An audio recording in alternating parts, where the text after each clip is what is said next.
오늘 우리 함께 볼 말씀은 시편 24편 1절부터 10절까지 말씀 되겠습니다. 제가 봉독해 드리겠습니다. 땅과 거기에 충만한 것과 세계와 그 가운데에 사는 자들은 다 여호와의 것이로다. 여호와께서 그 터를 바다 위에 세우시며 강들 위에 건설하셨도다. 여호와의 산에 오를 자가 누구며 그의 거룩한 곳에 설 자가 누구인가? 또 손이 깨끗하며 마음이 청결하며 뜻을 허탄한 데에 두지 아니하며 거짓 맹세하지 아니하는 자로다. 그런 여호와께 복을 받고 구원의 하나님께 의를 얻으리니 이런 여호와를 찾는 족속이요 야곱의 하나님의 얼굴을 구하는 자로다. 문들아 너희 머리를 들지어다. 영원한 문들아 들릴지어다. 영광의 왕이 들어가시리로다. 영광의 왕이 누구시냐? 강하고 능한 여호와시요 전쟁에 능한 여호와시로다. 문들아 너희 머리를 들지어다. 영원한 문들아 들릴지어다. 영광의 왕이 들어가시리로다. 영광의 왕이 누구시냐? 만군의 여호와께서 곧 영광의 왕이시로다. 아멘. 시편 23편에서 다윗은 목자 되시는 하나님으로 말미암아 자신은 그 어떠한 결핍도 느끼지 않는다고 고백했습니다.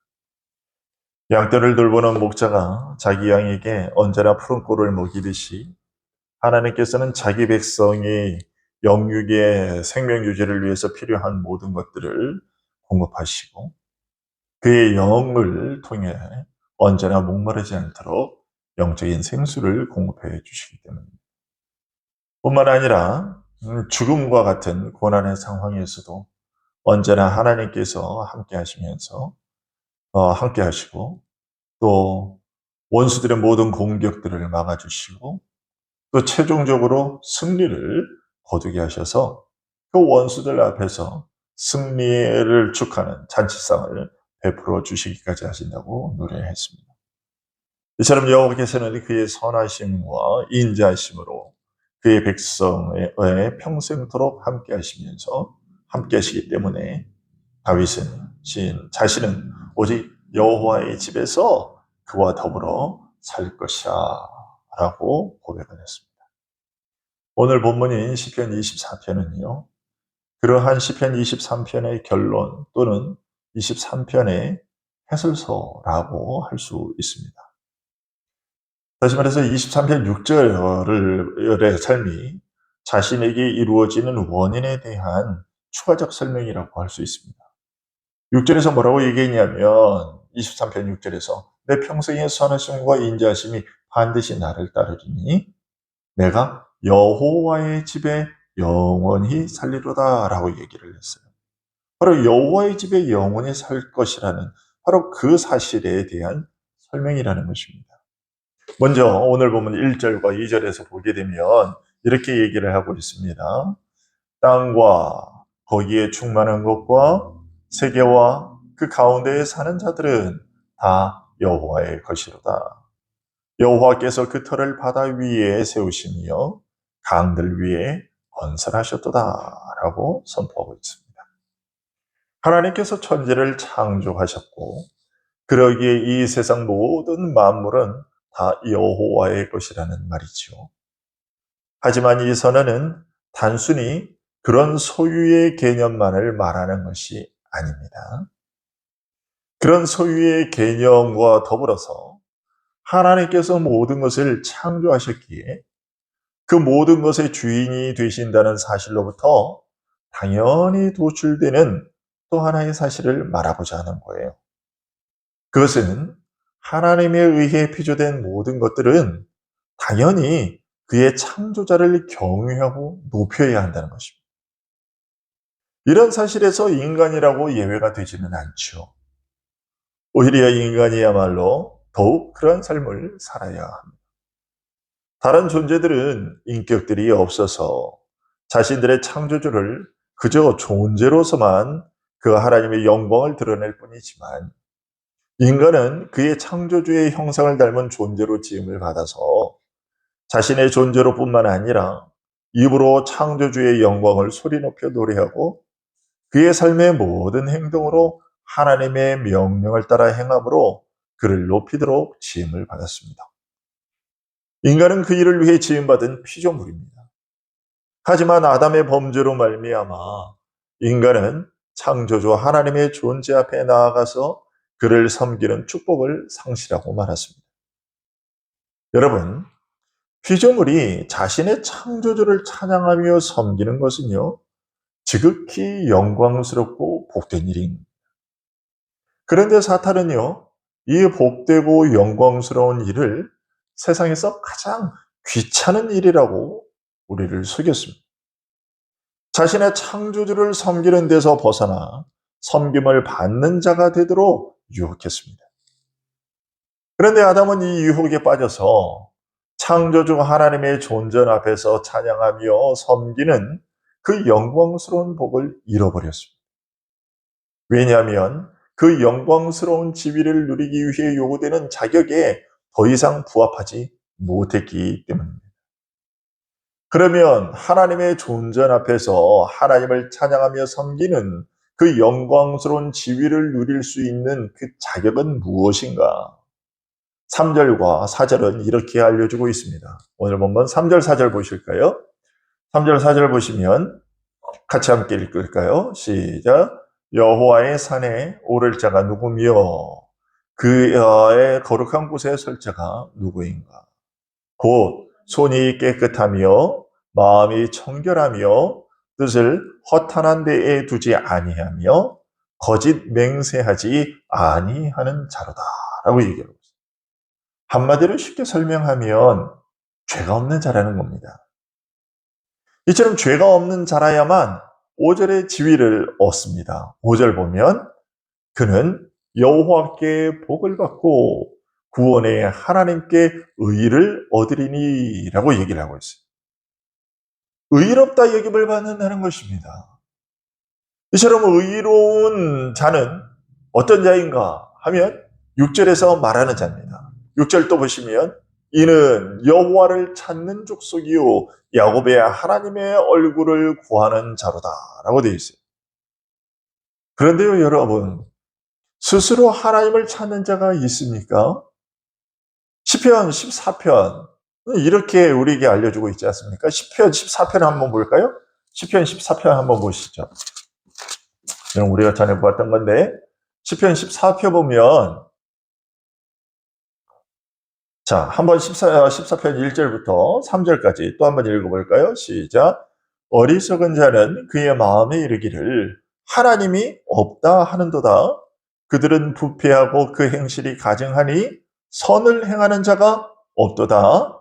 여호와께서 하늘에서 인생을 굽어 살피사 지각이 있어 하나님을 찾는 자가 있는가 보려 하신즉 다 치우쳐 함께 더러운 자가 되고 선을 행하는 자가 없으니 하나도 없도다 이렇게 얘기를 했잖아요. 보세요. 하나님을 찾는 자가 하나도 없대요. 다 치우쳐서 더러운 자가 됐고 선을 행하는 자가 아무도 없대요. 그런데 여러분 보십시오. 아무도 없다고 얘기했는데 오늘 본문에 보십시오. 오늘 본문에 보게 되면 6절이 다시 뭐라고 얘기합니까?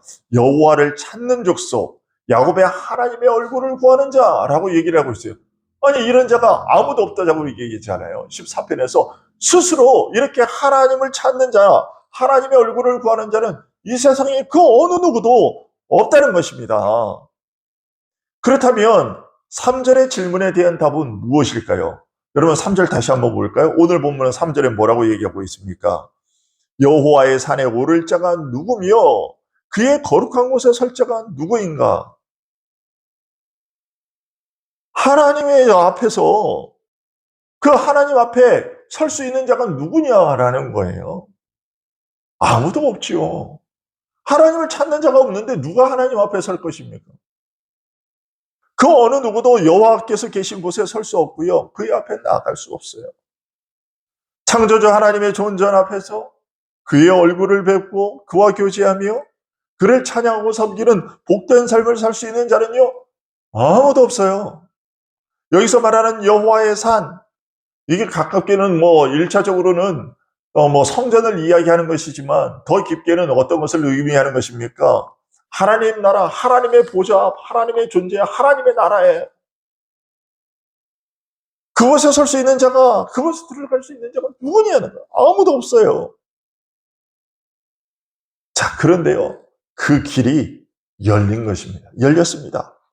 그 길이 어떻게 아무도 찾지 않는데 아무도 다 치우쳐서 14편에서 얘기한 것처럼 다 치우쳐서 함께 더러운 자가 되고 선을 행하는 자가 아무도 없다고 얘기하고 있어요. 그 나라는요, 하나님이 계신 그 성전에는 오직 어떤 자만 들어갈 수 있다고 얘기를 했냐면 4절에서 어떤 자라고요? 곧 손이 깨끗하며 마음이 청결하며 뜻을 허탄한 데 두지 아니하고 거짓 맹세하지 않는 자만 거기를 들어갈 수 있다고 얘기했어요. 그런데 우리는 그런 자가 못 돼요. 그렇죠? 우리는 손이 깨끗하지 못하고요. 마음이 청결하지 못하고 그 뜻을 그런데 어떻게 우리가 거기를 들어가냐 이 말이에요.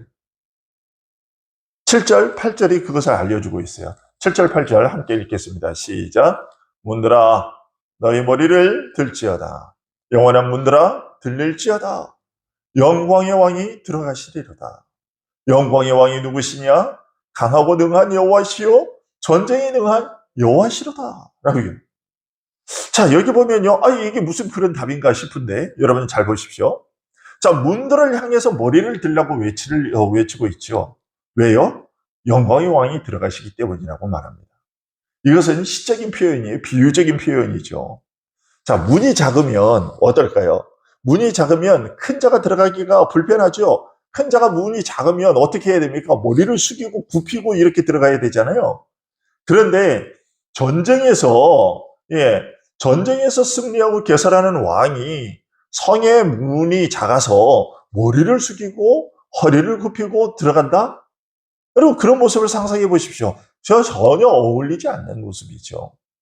여러분 여기 부산에도 그런 데 있나요? 저는 부산에서 아직 그런 동네를 보지는 못했는데 여러분 저희 이제 서울에 가보면요 평창동이나 성북동이나 저쪽에 뭐 한남동 이런 데 가보면 아주 부자들 대기업 회장들 여러분들이 이름 되면 아시는 그런 알만한 그런 회장들이 사는 동네들이 있어요.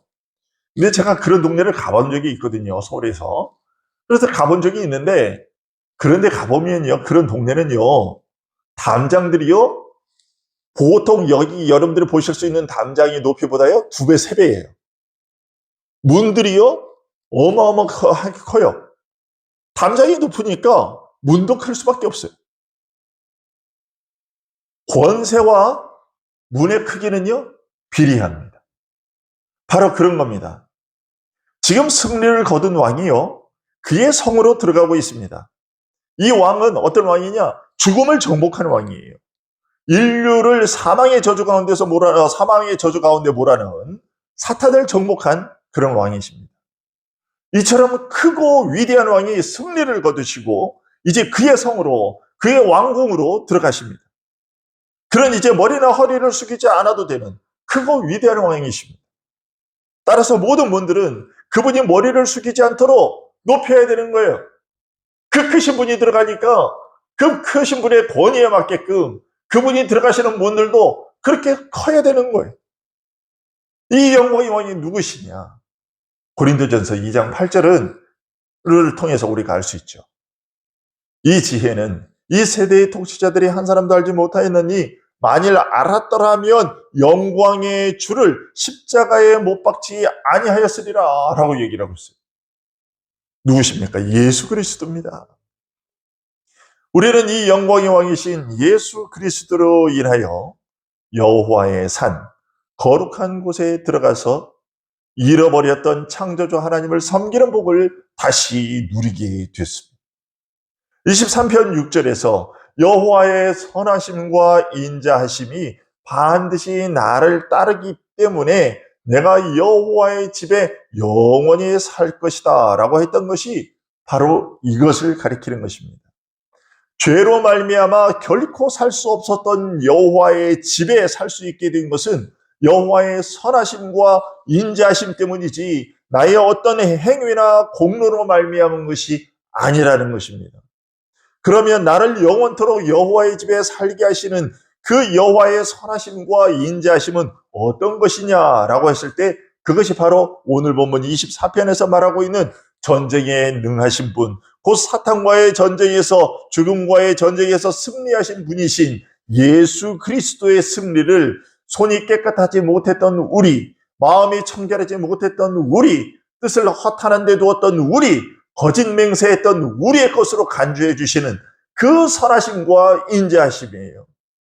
이 선하심과 인자하심으로 말미암아 우리가 의롭다라고 인정을 받고요, 하나님의 존재 앞에 나아가서 그와 교제하며 찬양하고 예배하는 복을 누리게 되는 것입니다. 여러분, 오늘 본문 3절 4절에서 아까 뭐라고 얘기합니까? 누가 여호와의 집에 들어갈 수 있다고요? 누가 여호와의 성전 앞에 들어가서 그 거룩한 곳에 서서 그 하나님을 섬기고 예배하는 복을 누릴 수 있다고요?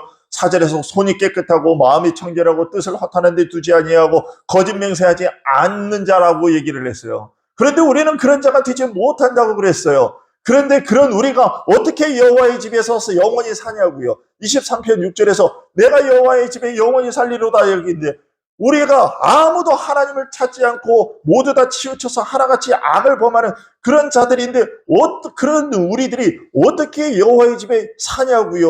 어떻게 하나님의 계신 곳에 들어가서 그 거룩한 곳에서 하나님을 예비하고 그를 찬양하는 그 복된 삶을 누리느냐고요. 우리는 절대로 그런 삶을 우리의 힘으로는 누릴 수 없어요. 왜냐하면 우리는 의롭지 못하니까요.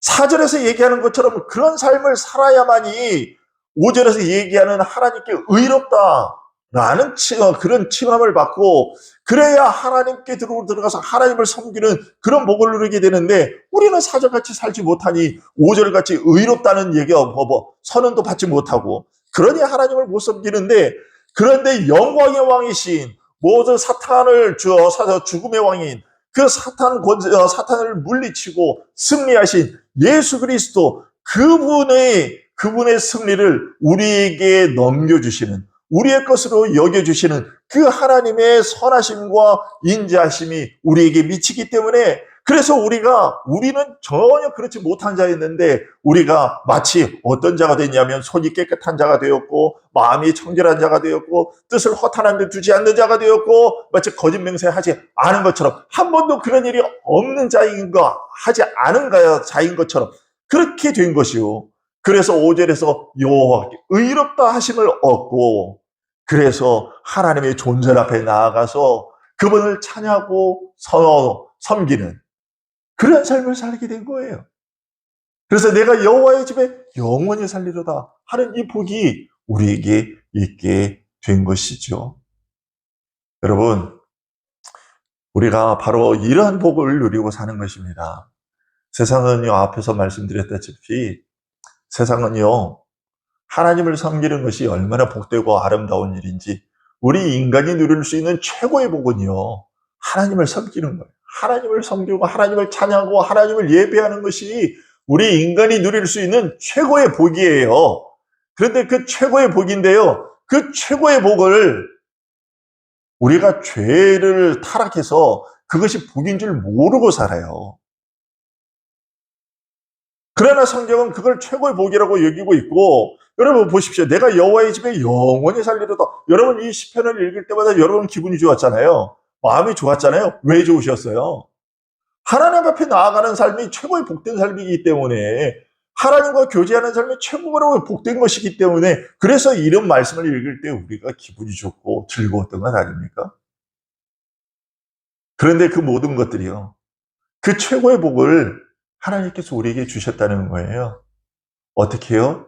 예수 그리스도의 그 승리로 말미암아 우리에게 주어졌다는 것입니다. 여러분, 우리가 하나님께로부터 받은 복은 바로 이렇게 큰 복입니다.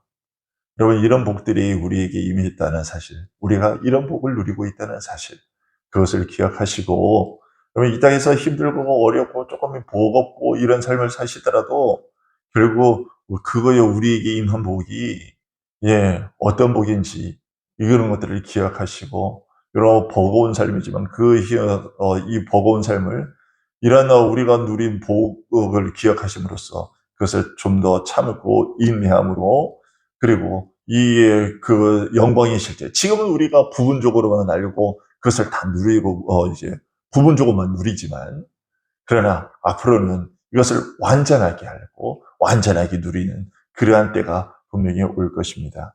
우리 주님께서 우리를 선한 목자 되신 우리 주님께서 우리를 반드시 그 길로 이제 그 하나님의 존재 앞에 여호와의 집에 영원토록 그렇게 살게 하실 것임을 그렇게 믿고 힘내고 용기 내서 살아가실 수 있도록 있기를 간절히 소원합니다. 기도하겠습니다.